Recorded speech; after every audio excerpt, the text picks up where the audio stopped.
అందరికీ నమస్కారం. నేను మీ దానముద్రాజ్ వనపర్తి నియోజకవర్గ కంటెస్టెడ్ స్వతంత్ర ఎమ్మెల్యే అభ్యర్థి.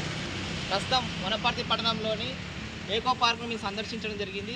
ఇక్కడ చూసినట్లయితేనంటే ఇక్కడ స్కూల్ నుంచి వివిధ పాఠశాలల నుంచి విద్యార్థులు కూడా ఈరోజు విజిటింగ్గా రావడం జరుగుతుంది. స్కూల్ చిల్డ్రన్స్ కూడా మెయింటెనెన్స్ కింద రుసుము కింద అమౌంట్ అడగడం జరుగుతుంది. మేము అధికారులకు కానీ రాష్ట్ర ప్రభుత్వానికి కానీ తెలియజేయడం ఏందనగా స్కూల్ చిల్డ్రన్స్కి కోసమే మన పార్కులు నిర్మించాం కనుక ఈ స్కూల్ పిల్లలకు అనేది మెయింటెనెన్స్ ఛార్జెస్ అనేది కూడా తీసుకోకుండా ఉచితంగా ఇచ్చినట్లయితేనంటే ఇంకా ప్రభుత్వ పార్కులను ఇంకా ముందు ప్రజలకు తెలిసే విధంగా ముందుకు తీసుకెళ్ళొచ్చని మేము కోరడం జరుగుతుంది. కనుక రాష్ట్ర ప్రభుత్వం కూడా పార్కుల మెయింటెనెన్స్ కూడా ప్రత్యేక నిధులు కేటాయించాలని మేము కోరడం జరుగుతుంది. ఈరోజు చూసినట్టే వనపర్తిలో ఇంత పెద్ద వంటి విస్తీర్ణంలో ఇంత పెద్ద పార్కు ఉన్నప్పటికీ కూడా ఈరోజు దాని మెయింటెనెన్స్ అని కూడా ఆజ్ఞామ గోచరంగా ఉందనేది కూడా అధికారుల ద్వారా మా దృష్టికి తెలియజేస్తుంది. కనుక మేము రాష్ట్ర ప్రభుత్వాన్ని కూడా కట్టమాపు అమౌంట్ అనేది కూడా బడ్జెట్ అనేది కూడా పార్కుల అభివృద్ధికి కేటాయిస్తారని మేము కోరడం జరుగుతుంది.